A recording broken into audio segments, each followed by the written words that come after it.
un discurso del primer ministro de la República Islámica de Pakistán, Su Excelencia Imran Khan. Pido protocolo que acompañe a Su Excelencia.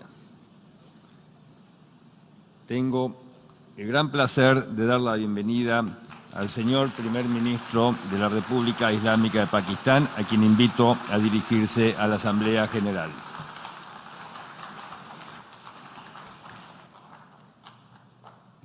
Bismillah ar-Rahman ar-Rahim. Iyyaka na'budu wa iyyaka nasta'in. Mr. President, Honorable Secretary General, Excellencies, ladies and gentlemen, I feel honored today to represent my country at this Forum of World Leaders, where we have a chance to discuss problems that the world is facing. I want to talk about a lot of problems, but just 4 today. And I especially came to this forum despite a difficult time in my country, facing challenges. I would not have come, but because I feel that there are some very urgent problems which the world must address. So first of all, I start with climate change.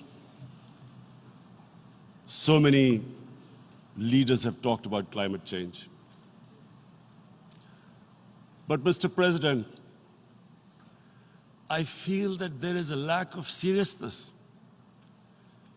Perhaps world leaders some of the leaders who can do a lot, do not realize the urgency of the situation. We have a lot of ideas, but as someone said, ideas without funding is mere hallucination. Pakistan, I'll give you start with my own country. Our country is amongst the top 10 nations in the world which are most affected by climate change. We depend upon our rivers. We are mainly an agricultural country. And 80% of the water in our rivers comes from our glaciers. The glaciers not just on the Pakistani side, even India. The river, the 80% of the water in Ganges and the Indian rivers also comes from the glaciers, from the Himalayan glaciers, Karakoram, Hindu Kush. And these glaciers are melting at quite a rapid pace. We detected already 5,000 glacial lakes in our mountains. And if this keeps going, if nothing is done, we are scared that humans are facing a huge catastrophe. In my country, when my party came to power in the province of KP, we planted 1 billion trees in 5 years. Now we've set ourselves a target of 10 billion trees in Pakistan. Idea being to counter the effects of global warming. But one country cannot do anything. This has to be a combined effort of the world. My optimism comes from the fact that humans, the Almighty has endowed humans with great powers. We can do anything, provided our survival instinct is stirred up. And this is really what I hope that the United Nations will take a lead in this. There must be more emphasis. Richer countries must be pushed. Countries that are responsible for, mainly are responsible for greenhouse gas emissions. They must be pushed because our country contributes minuscule amount to greenhouse gases. So I feel that the United Nations must take leadership in this. My second issue for me right now is even more critical. Mr. President, every year, billions of dollars leave the poorer countries and go towards rich countries. Billions of dollars siphoned off by the ruling elites of the developing world. And they find their way into Western bank accounts, offshore accounts, tax havens, expensive properties hidden behind companies bought in Western capitals. Mr. President, this is devastating the developing world. This is causing more poverty, deaths. It's impoverishing the developing world. The difference between rich and poor countries is growing because of this. Money laundering, which happens because money leaves the poorer countries into rich countries, is not treated the same as, for instance, money from drugs or terror financing. The seriousness which terror financing and money from drugs, the way it is treated, it's not the same. The way the poor countries are being plundered by their elites. It's not happening. In my country, when I took charge of our government a year back, in the 10 years preceding that, our total debt went up 4 times. The debt we had accumulated in 60 years, just in 10 years, it went up 4 times. As a result, the total revenue we collected in 1 year, half of it went into debt servicing. How are we going to spend money on our human beings, 220 million people, when half the money is going into debt servicing? Because our country was plundered by the elites, the ruling elite. And easily they could get the money out. And when, Mr. President, we located properties in Western capitals bought by this money through corruption and money laundering, located the properties of these corrupt leaders, we find it so difficult to retrieve it. That money, if we retrieved that money, we could spend on our human beings. But it's so difficult. The laws protecting these criminals. We do not have the sort of money to have expensive lawyers and spend millions and millions of dollars. We need help from the rich countries. And, Mr. President, it's critical. The rich countries must show political will. They cannot allow this to happen. How can the poor countries spend money on human development, which the United Nations asks, SDG?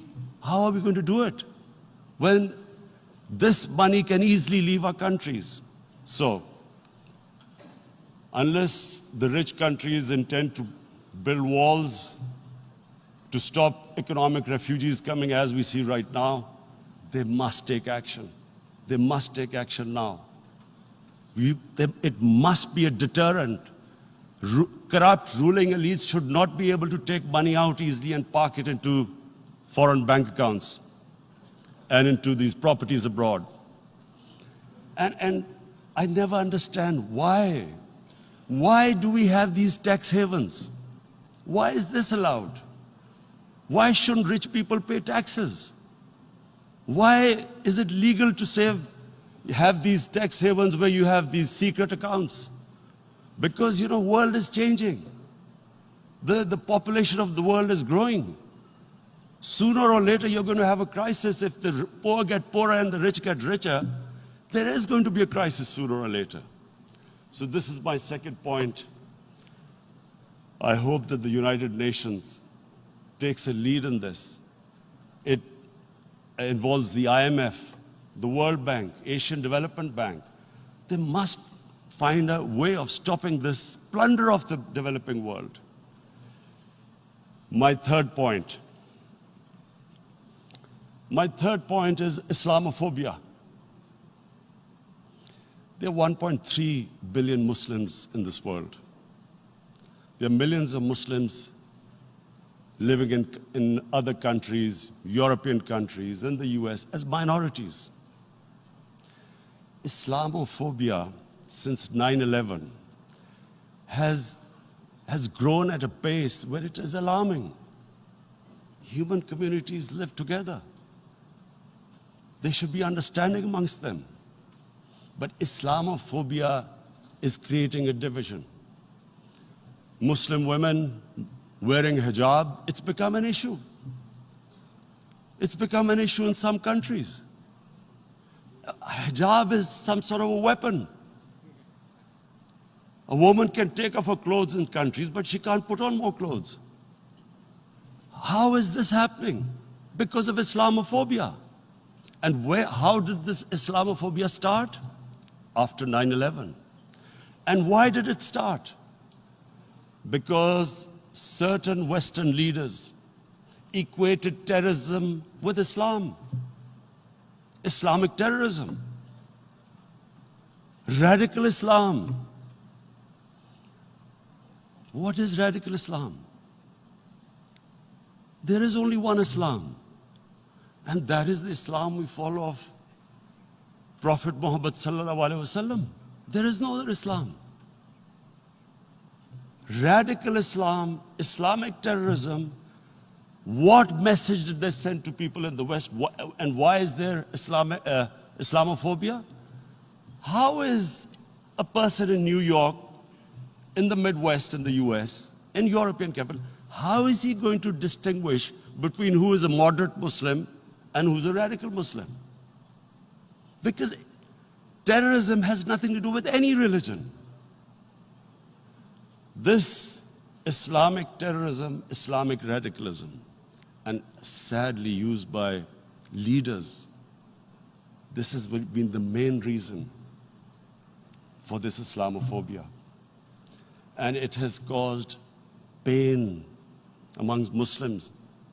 We in Muslim countries watch this Islamophobia traveling abroad, and it's getting worse.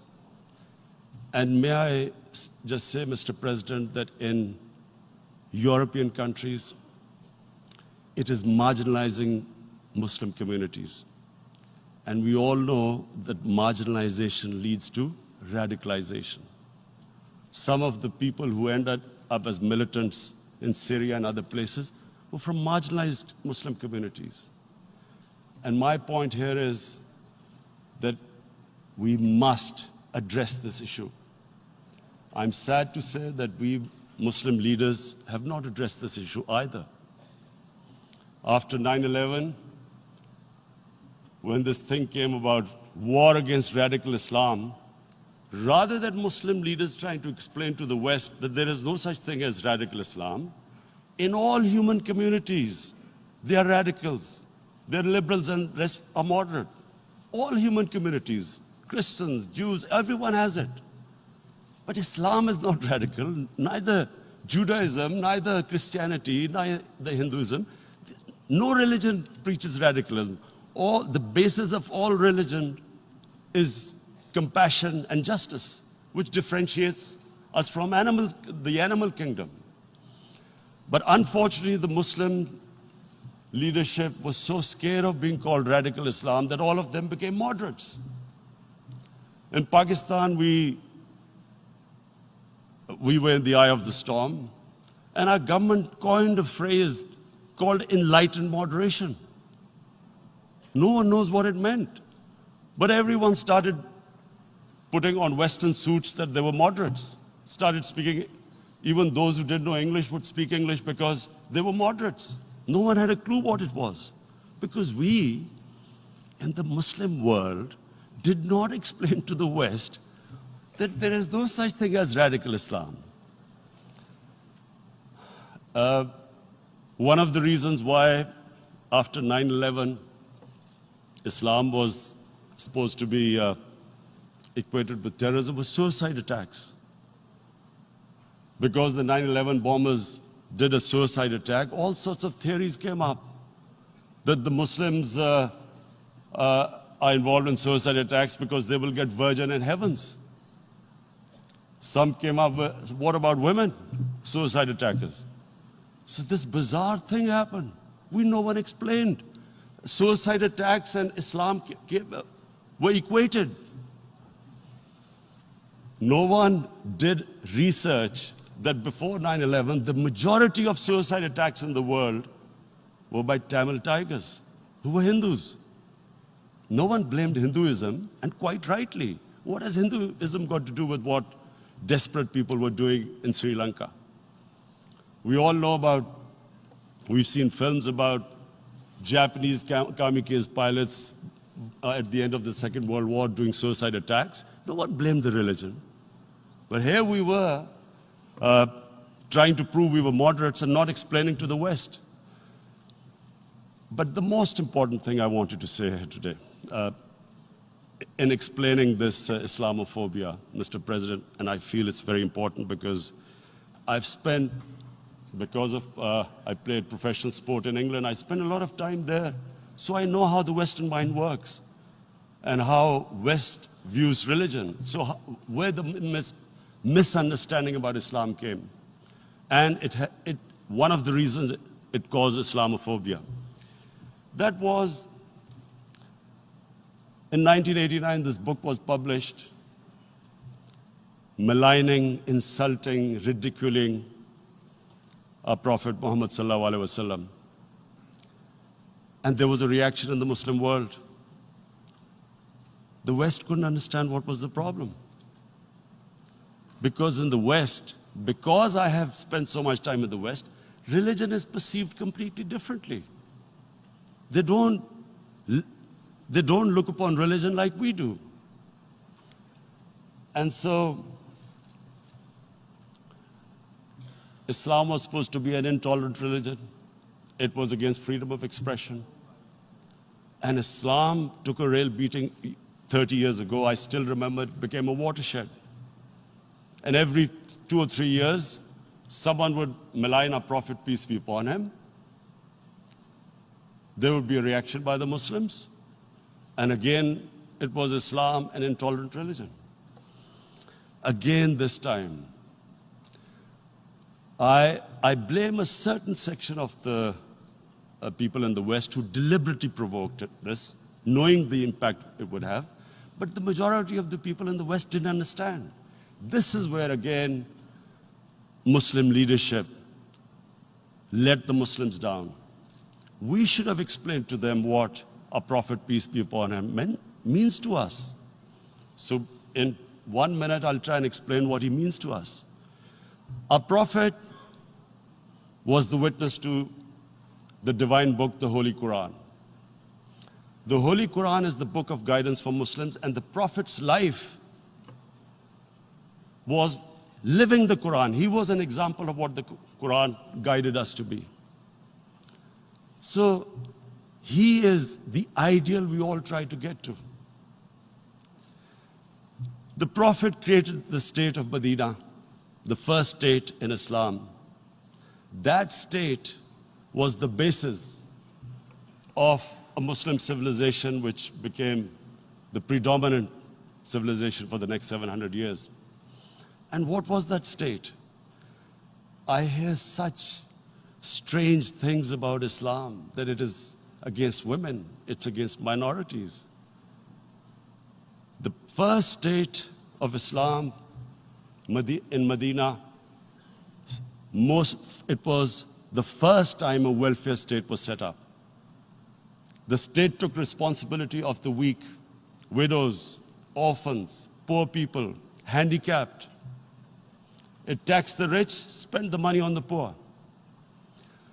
The state announced that all human beings are children of Adam, hence equal, whatever the color of their skin.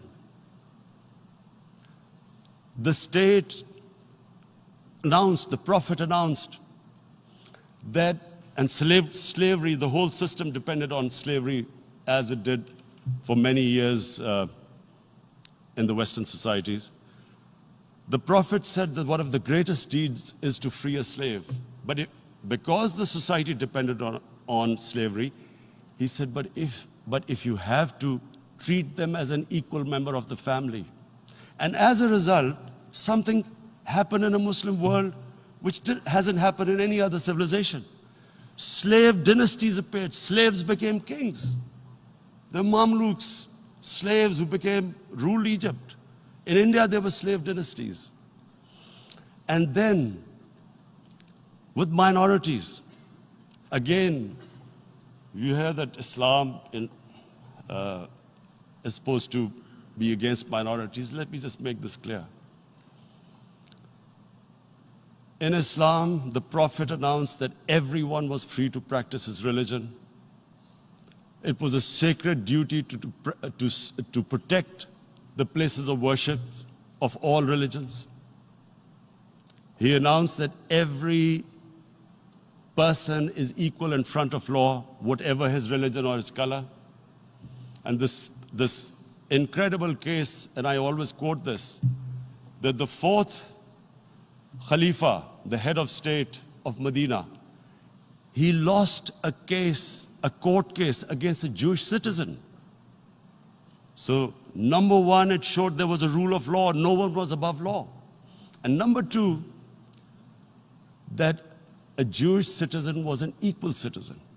So, Mr. President, when a Muslim society is unjust to its minorities, it is going against the religion of Islam and our Prophet, peace be upon him.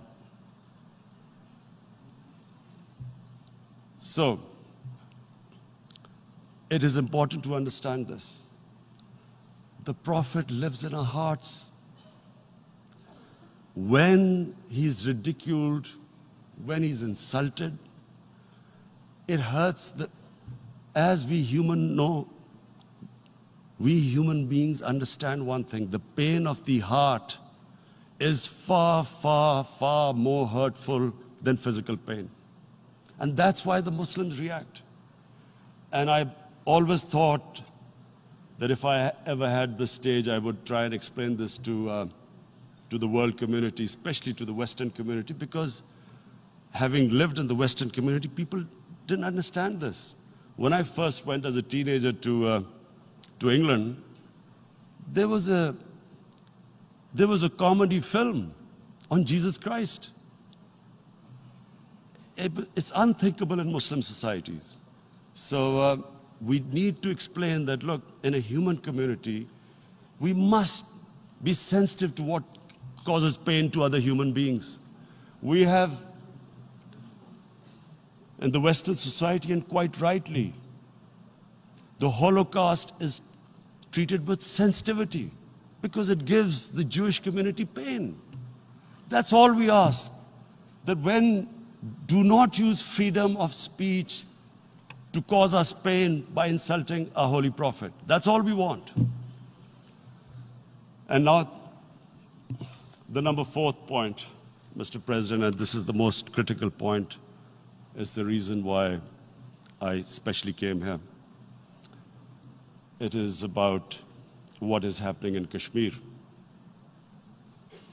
Before I go on this, I want to make one thing clear, that when we came to power, my first priority was that Pakistan would be a country which will try its best to bring peace. We had been through this war on terror. We joined the United States war on terror after 2001. And Pakistan went through one of its worst periods where 70,000 Pakistanis died and over 150 billion was lost to our economy. And Mr. President, I opposed the war because in the 80s, Pakistan had joined the Western countries in what was the freedom struggle then in Afghanistan against the Soviets. And it was funded by the Western countries. These Mujahideen groups, which were treated in guerrilla warfare, were trained by Pakistan Army, funded by the Western countries, and especially US, and they waged what was a freedom struggle in Afghanistan. The Soviets called them terrorists. We called them freedom fighters. 1989, the Soviets retreated. The Americans packed up and left. Pakistan was left with these groups. Come 9/11, Pakistan joined the United States in this war on terror.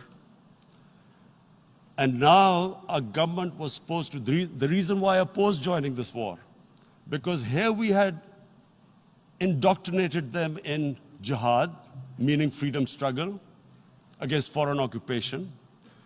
Now, because we had joined the US, and the US had occupied Afghanistan, now we were supposed to tell them that, no, this is not freedom struggle and jihad, it's terrorism. So that's why I tried to tell then government that, stay neutral, because you will have leverage over them.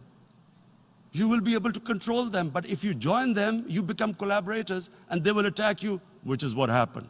They turned against us. We went through a nightmare. 70,000 people killed in a war we had nothing to do with. No Pakistani was involved in 9/11. Taliban were in Afghanistan. Al-Qaeda was in Afghanistan. What had we to do with it? 70,000 Pakistanis died. So when we came to power, we decided that we would dismantle what was left of these groups. And this decision was taken not just by us, but by all the political parties in Pakistan. Unfortunately, they didn't implement it. So we came to power, we decided to implement it, and we dismantled whatever was left of the groups. And I know that India keeps accusing us that there are these groups there. I would like the United Nations to send observers, see for themselves what we've done. No Pakistani government would have dared to do this because it would have created strife. But we decided that there would be no militant organizations in Pakistan. So I need to give you this background and to what I'm going to say later on. And secondly, we started mending fences. I invited the Afghan president. We developed a relationship with Afghanistan. We had problems with Iran. We mended fences there. And then India. Now let me just give you a little background about my relationship with India. Because of cricket, and cricket being it's a passion in the subcontinent, I had great following in India. I have friends in India, and I loved going to India. So immediately, when my party came to power, the first thing we did was to immediately reach out to India. And I spoke to President Modi and I said, look, we have similar problems. Climate change, poverty, let's get together. Let's resolve our differences through trade. Let's build a relationship on trust. Prime Minister Modi told me that, there were terrorist attacks from Pakistan. I said, we have problems with you. There are terrorist attacks which we know are instigated by India in Balochistan. We caught a spy, Kulbhushan Yadav, who admitted what the sabotage going on in Karachi and Balochistan. So we said, look, let's leave that behind. Let's move forward. Our main priority should be our people. The highest number of poor people live in the Indian subcontinent. Unfortunately, didn't make any headways. Our foreign minister was supposed to meet on this in the UNGA last year. India canceled it. We thought that it's their election coming up. It's a nationalist, ultra-nationalist party. it doesn't want to cozy up to Pakistan. So we thought, okay, we'll wait till the elections. Meanwhile, a 20-year-old Kashmiri boy, whose father said was radicalized by the security forces in Kashmir, blew himself up on an Indian convoy. Immediately, India blamed us. I spoke to the Indian public on television. I said, if you give us any iota of proof, we will immediately take action, because we've clamped down on these groups. Rather than sending us any proofs, they sent their jets in, they bombed us. We retaliated.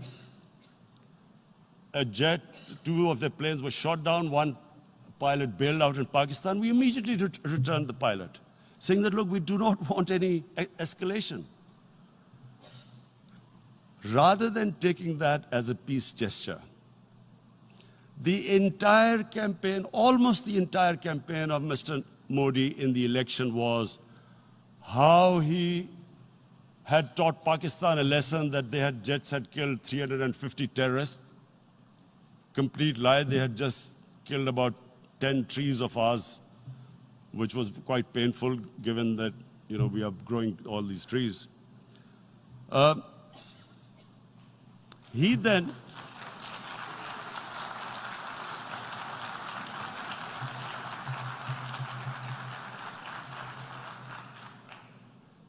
the election campaign, Mr. Modi used words like, this is just a trailer, the movie is about to start.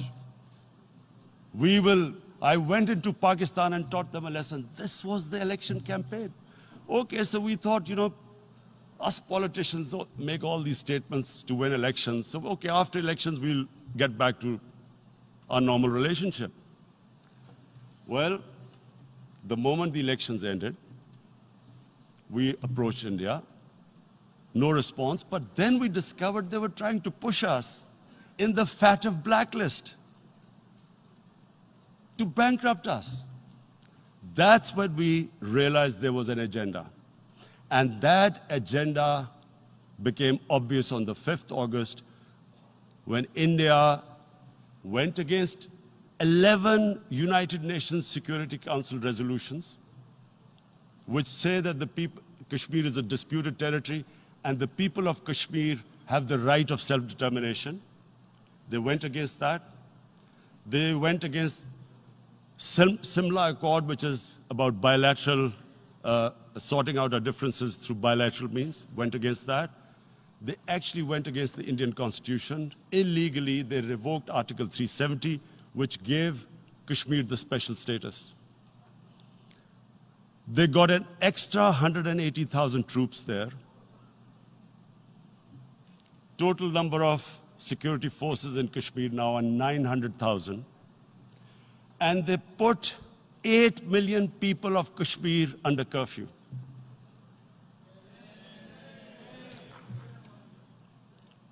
Mr. President, now I just briefly want to make the people understand, how can anyone do something like this? And for that, I have to explain to you what is RSS. RSS,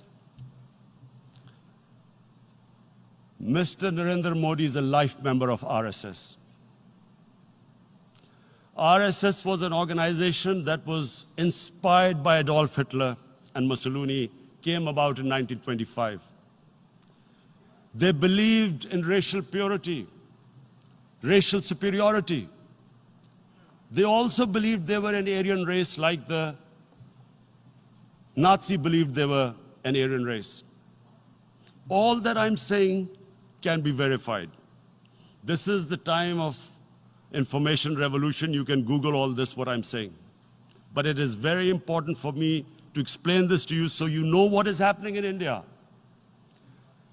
This RSS believed in the ethnic cleansing of Muslims from India.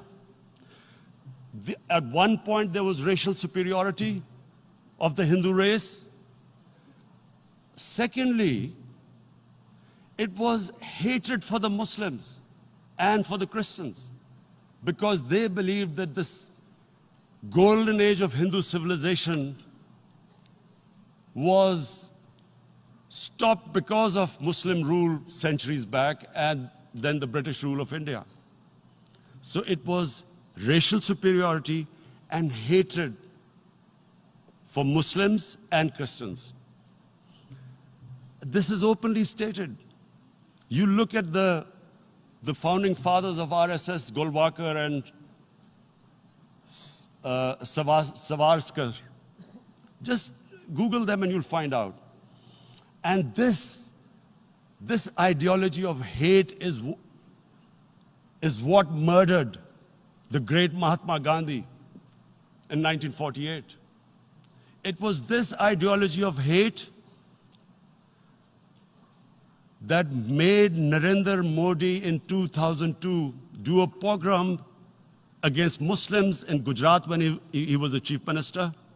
He allowed 3 days for these RSS goons who were inspired by the Hitler brown shirts. They actually wear brown shirts. This RSS, the Congress Home Minister gave a statement that in RSS camps, terrorists are being trained. And these terrorists butchered 2,000 Muslims and 150,000 Muslims were made homeless. Narendra Modi could not travel to the US because of that. And I need to make you understand this background before I explain to you that what sort of a mindset would lay siege to 8 million people with 900,000 troops. Women, children, sick people, locked in as animals. In fact, of what I know of England, if 8 million animals were locked in, the RSPCA would have made a lot of noise about it. These are human beings.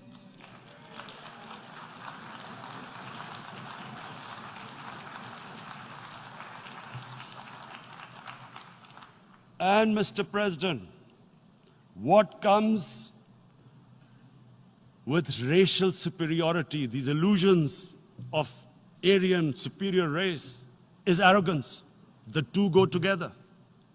And it's arrogance that makes people make mistakes and do stupid things.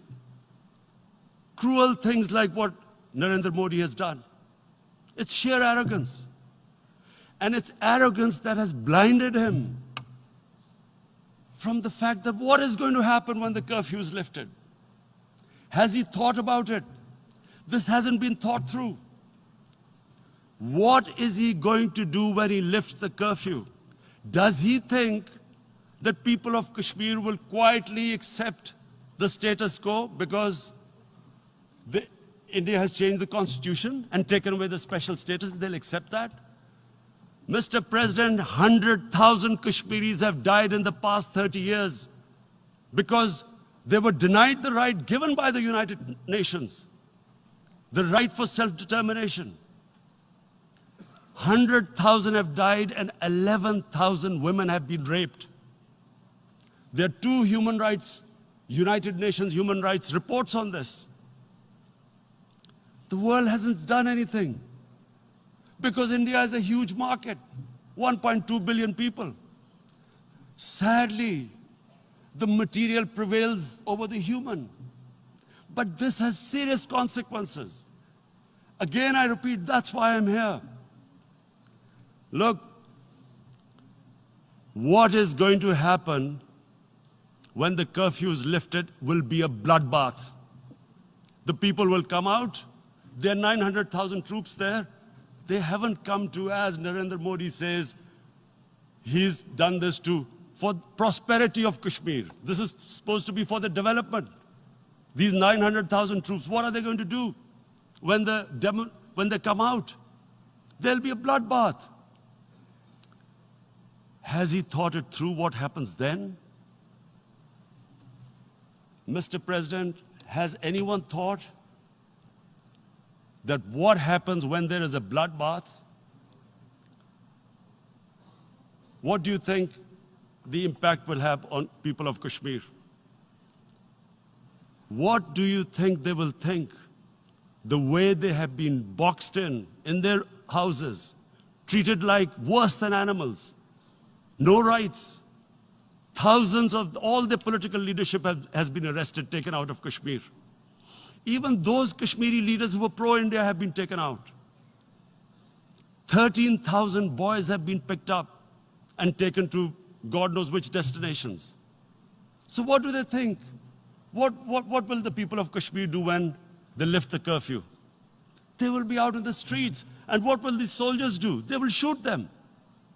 They've already used pellet guns, blinded young boys. In the last 6 years, the 5 years, the oppression that has gone on in Kashmir. And so, Kashmiris will be further radicalized. Mr. President, there will be another Pulwama. And guess what? India will blame us. They're already blaming us. They're saying all this is happening because of Pakistan. One of their defense ministers said, there are 500 terrorists lined up on the border to go in. Why would Pakistan send 500 terrorists when there are 900,000 troops? What impact are they going to make? What will they do? And why would? Don't we know that the moment there is some terrorist attack, all that will happen is there'll be further cruelty and oppression of the people of Kashmir. We will just give the 900,000 troops to further crush the people of Kashmir. And then we'll give the Indian government an excuse that, look, Pakistan is a terrorist state, and this mantra that has gone on, Islamic terrorism. The moment you use this catchword, Islamic terrorism, the whole world turns away. No one talks about human rights. You can do whatever you want, which is what has happened in Kashmir, because they keep using this word, Islamic terrorism. And this is what they're doing right now. What do we benefit from further increasing the cruelty on the people of Kashmir? And why would we want this? But there is no other narrative left for India. As when they lift the curfew, whatever happens, Pakistan will be blamed, and there is always a danger of another Pulwama. They might come and bomb us again, and then another cycle might start. And what does Narendra Modi think? That 180 million Muslims of India are thinking right now. Aren't they watching these Kashmiris stuck inside for 55 days they've been stuck in? Aren't they watching? What do you think? Don't you think that the Muslims will be radicalized in India? And I'm talking about 180 million people. And when they get radicalized, there will be some incident in India somewhere down the line. Again, we will be blamed. And I'm warning you right now, again, we will be blamed. And Mr. President, what about 1.3 billion Muslims who are watching this? And they know that it is only happening in Kashmir because they're Kashmiri Muslims. This is not happening to Kashmiri Hindus. They know that this is happening because of their religion. So what do you think they will be thinking? What do you think the Jewish community would think if they were, forget 8,000 Jews stuck like this? What do you think Europeans would think? What do we think? I mean, any human community, if their members are stuck like that, what do you think they will think? Are we a children of a lesser God? Is it not going to cause us pain? And then I'll tell you what will happen. People will, in the 1.3 billion Muslims, someone will pick up arms. I know we've been brought up with films, Western films. This good, decent guy doesn't get justice. He decides to pick up a gun and start seeking justice. There was a film made in New York, famous film called Death Wish. This guy gets mugged by and his family, his wife gets killed or something. He can't get justice. He picks up a gun and he goes around shooting muggers. And the whole cinema cheers him on. So what do you think the Muslims are thinking right now? If there is a bloodbath, there will be Muslims becoming radicals, not because of Islam, but because of what they will see, that there's no justice when it comes to Muslims. There were Rohingya Muslims, Myanmar, who are, God knows, almost 1 million people out, ethnic cleansing. What was the response of the world community? So what do you think will be the response of 1.3 billion Muslims? I picture myself. I'm in Kashmir. I've been locked up for 55 days. I have heard about, and there are rapes, Indian Army going into homes, soldiers. Would I want to live this humiliation? Would I want to live like that? I would pick up a gun. You're forcing people. You are forcing people into radicalization. When people lose the will to live, what is there to live for? And this is what, if you can do this to human beings, you are actually radicalizing people. And so, Mr. President,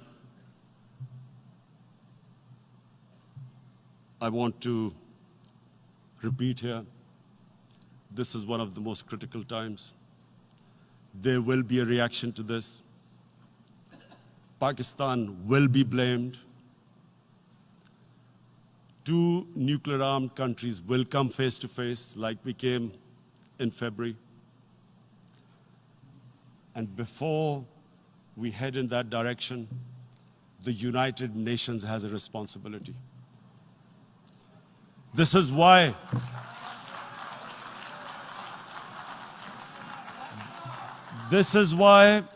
the United Nations came into being in 1945. You were supposed to stop this happening. I feel we are back to 1939, Munich.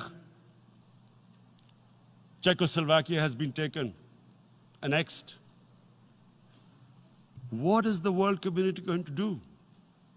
Is it going to appease a market of 1.2 billion, or is it going to stand up for justice and humanity?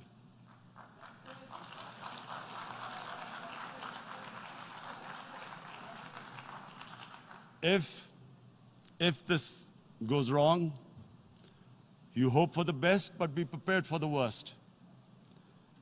If a conventional war starts between the 2 countries, Mr. President, if a conventional war starts, and anything could happen, but supposing a country 7 times smaller than its neighbor is faced with the choice, either you surrender or you fight for your freedom till death, what will we do?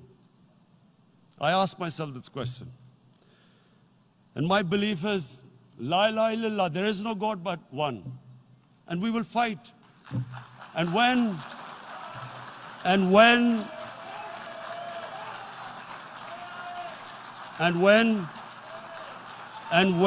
a nuclear-armed country fights to the end, it will have consequences far beyond the borders.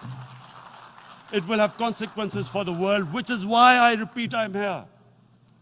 Because I'm warning you, it's not a threat, it's a